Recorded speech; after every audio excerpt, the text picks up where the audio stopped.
My name is Alma Reyes, and today I'm going to be talking about my final research analysis on health and the factors of what can affect it. So factors contributing to health of the individual. So an introduction, first we're going to talk about my literature review, which is going to talk about the relationships between youth and the consumption of healthy food or physical exercise. Then we're going to, that literature review is based on adolescents. And then we're going to move on to my GSS data, which is it's a database with a lot of people, and we're going to compare what's already been found out about race, health, and age and how they're incorporated with each other. And then we're going to talk about interviews, and 3 interviews that I did, and we're going to see what relationships I found in the people's health. So some background on health, just to get you started. The population here in the United States, their diets are always varying, so they're always changing. Throughout the decades, in 2006, Silver noticed a 40 years ago from today, or from 2016, there was an increase in consumption of grains, fats, oils, meats, and sugars in people's diets compared to 40 years ago.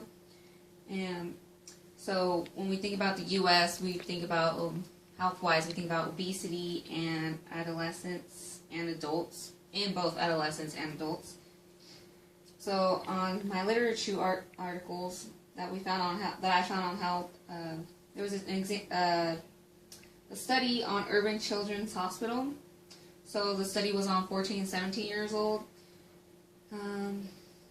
Most of them were overweight.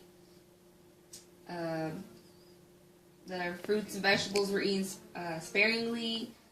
There was an intervention done between older and younger kids, and the older kids seemed to do better after they got some intervention, like from adults, to talk about their goals and how to accomplish what they were seeking.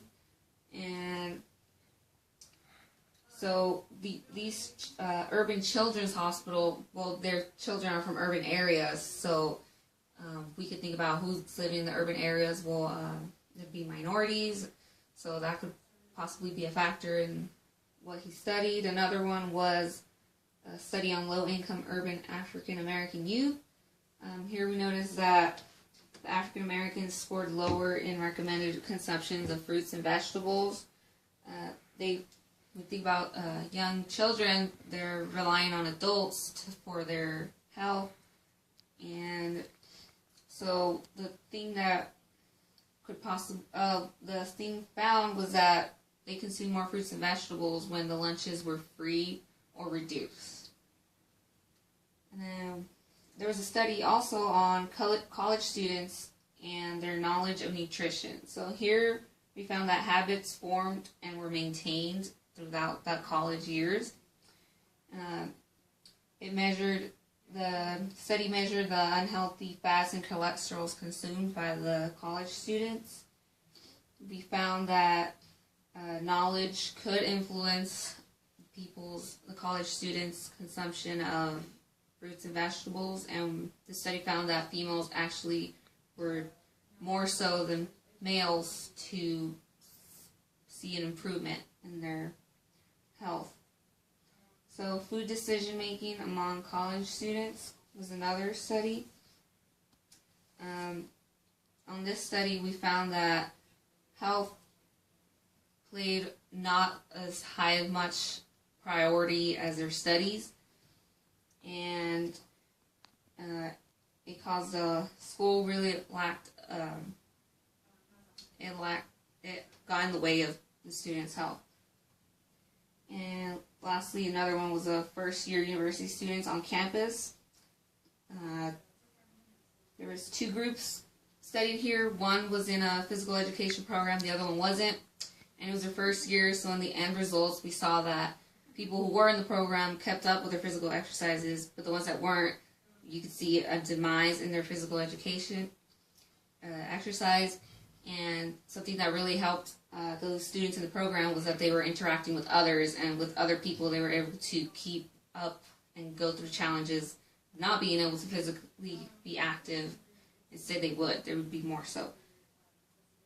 And so we get to my GSS data, and one of the variables that I got from the data set was health, and it was an ordinal variable, so the options were you either chose excellent health, good health, poor health, or fair health. And there was 1,278 participants, and the strongest representation of those was good. So the majority chose good, and a small amount chose poor. My other variable was race. So out of 2,044 participants, the majority was white, and it was nominal, so it was either the only three options were white, black, or other, and only about a quarter said black or other. My other variable was age. So you could choose, the measure was IR, so it ranged from the ages 18 to 89 and older. And out of 2,041 participants, 47 years was the mean, so it was the average.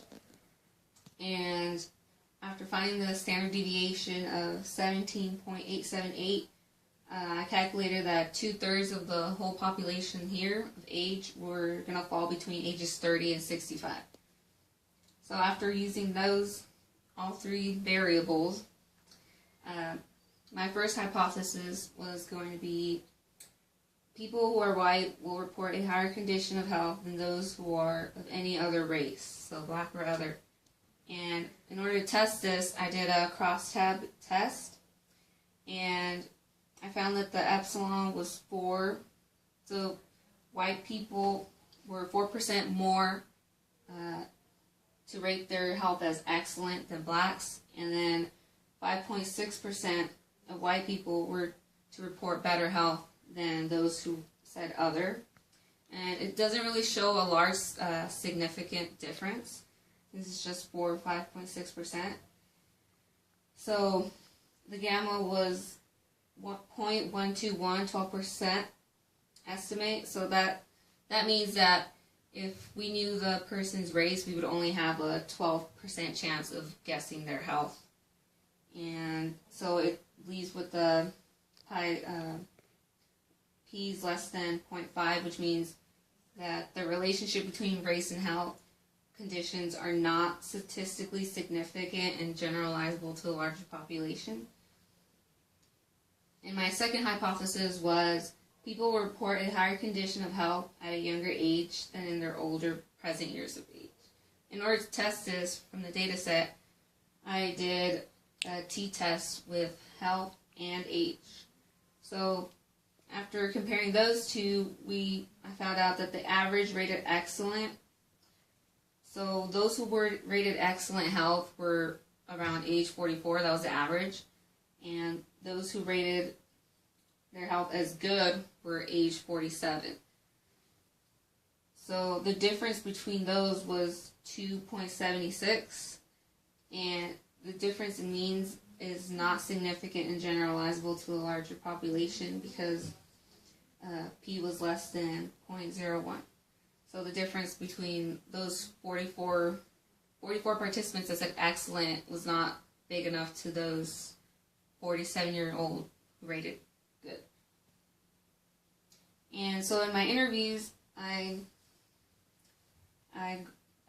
first relationship that I found pattern was Anna and Chloe and Becky. Those are the pseudos names I gave them. And the first relationship I found was that they all said that their health was not in the best condition, that they could do better. So in order for this, I could relate it to my crosstab test that I did with race and health, which said that there was not a strong relationship between them. And with this, I can confirm that because two of these were not white, and one of them was, and the white person did not say that she was in health conditions. So in the better health condition, So that shows that all of them were in bad health. None of them was better regarding their race. And the second relationship I found was that they reported their health at a younger age. Since none of them had good health, they all said that they were old. In the past was when they were the healthiest. And so I can compare this to the t-test that I did on age and health, which showed that the relationship was weak, but mine showed that it was true that, my participants did choose a younger health for the healthiest. Like Anna said, her freshman year in high school was when she was the healthiest, and Becky said that she also was the healthiest in her freshman year in college, and then my last participant said that in her last 2 years of college. So my second hypothesis was more correct. And so overall, race and age can be factors in health conditions, but not to a large extent. It's not a representation for everyone. What I found out was that there were a lot of influences affecting people's health throughout the whole data. And diets change, particularly environment-wise, as people moved on to different places. Their diets habits changed, and I could relate that to people's age, because as they age, you move on to different environments, whether that be from middle school to high school, or high school to college, or college to work. There's always going to be a change in environment as you get older, so I think that the environment and age could both be interrelated to affect people's health. And that's it. Do you have any questions? Yes, I have a question for you. What was something while you were conducting your research that you found particularly surprising, something that you didn't think or match with your hypothesis? I think one of them was...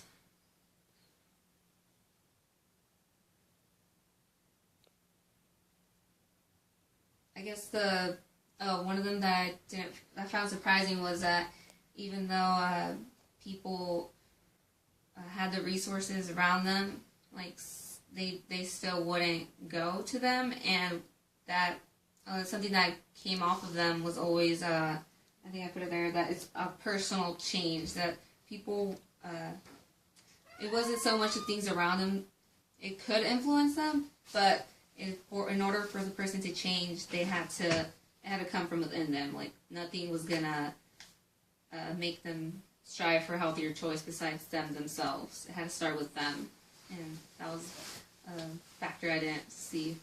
Okay. I think another question for you would be, I know that you mentioned that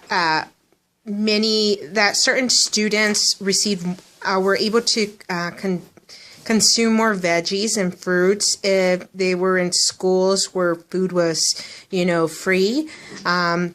What was this, just more African American students, or overall everyone in that school? It was everyone in the school. Since it was in an urban area, I'm just assuming that minorities would be living there, because that's where the large populations of them are. So it didn't really say on the article that their race, but it did show that those who are not offered free or reduced lunches, they were less likely. They scored lower in their fruits and vegetable intakes. So that's something that we will have to look into more to see, okay, what races are in that population in urban areas.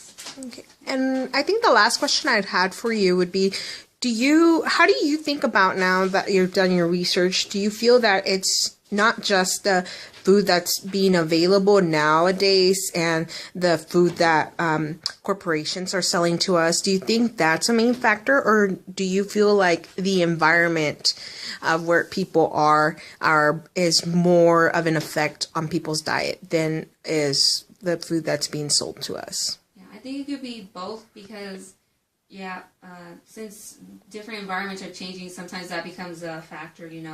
People have to choose what to eat. They don't have enough time or to make healthy food or something, and whatever's offered out there, that's what they're gonna choose. And probably cheap. Yeah. So it could be, yeah, definitely both. I don't think it could just be one. Okay. Thank you very much. Thank you.